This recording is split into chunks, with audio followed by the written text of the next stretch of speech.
Okay. Next news story. Yeah, basically, this seems to be like happening every few weeks, every couple of months, but rumors abounded on X/Twitter this week that Forza Horizon 5 would be coming to PlayStation consoles. I actually put on the docket coming to Xbox, which would certainly be a hugely unexpected turn of events. Big if true. Let's go with a supporter question first of all from Fiddler_2K, which is basically addressing, the fact that this topic just seems to keep on coming back. Should Microsoft rip off the proverbial quote-unquote band-aid and be upfront/transparent about their porting plans in the here and now? They would probably receive more concentrated flack, but I feel it would be better for the Xbox brand in the long term rather than these constant doom cycles. Yeah, I mean, we can't really comment on whether Forza Horizon 5 is coming to PlayStation consoles, but I'd say it's probably likely. Why not? The game's been out for a few years now. It's an excellent game. I don't think Microsoft stands to lose anything by putting it onto PlayStation in the same way they didn't really lose anything by expanding the Sea of Thieves community. But there is always this kind of wave of rumours, and they're always the same. And I think possibly the reason it continues, that there is this doom cycle, as Fiddler_2K puts it, is that we still don't really have a firm idea on strategy of what Microsoft is going to be doing going forward. From my perspective, I mean, the firm is a multi-platform publisher at this point, and the fact that they're acquiring studios that are multi-platform in nature and have to be for their financial survival, Activision Blizzard King, for example, it basically means that the majority of their content is going out onto all systems anyway. So, a few titles here and there isn't going to really make much difference, but could to the Microsoft bottom line. John, what's your thought on this? Yeah, I mean, I think he's probably right in that it would make sense to quote unquote rip off the proverbial band-aid at this point, because it does feel like they are simply moving into the direction of becoming the biggest publisher in the world for games, or one of them. Like, that seems to be the goal now. It seems like it has shifted from, we make the Xbox. They also make the Xbox, but they are more focused on, we want to be the biggest publisher. They put out big games on every platform and bring in the most money.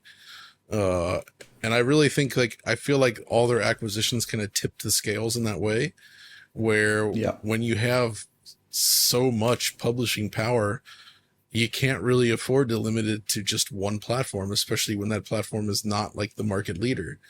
I think if Xbox had absolutely decimated the competition and become like the market leader, then maybe there's an argument there, but that's not where we're at right now. And I think this is their path to make the business significantly more profitable, no doubt. I mean, this is Microsoft. That's what they do. They're very good at making lots of money, I would say, right? And that's ultimately what you need to do to survive in this business anyway. And that seems to be the focus.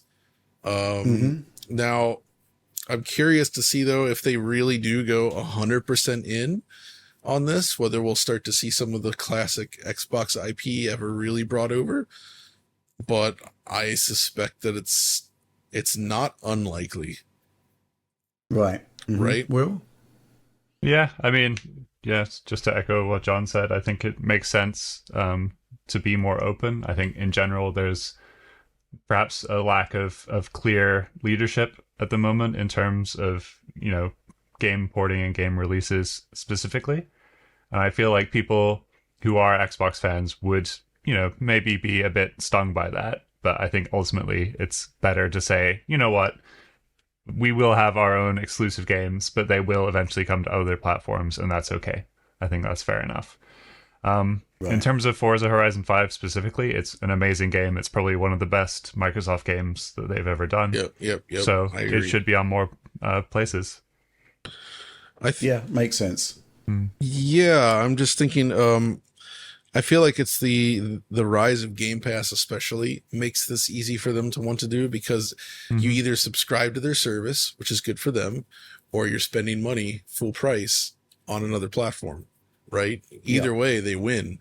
I mean, you look at the sales of Sea of Thieves on PlayStation, they were extremely positive, and I'm sure they were very happy with those results.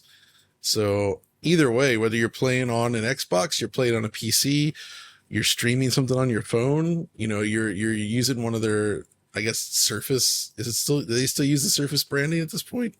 Yep. I think they do. I think they do. I bought a Surface. So, Hopefully. or a PlayStation or a Switch, like they're just everywhere, and I think that's where they want to be. And I think that specifically is something that they can do that Sony and Nintendo either won't or can't follow them on.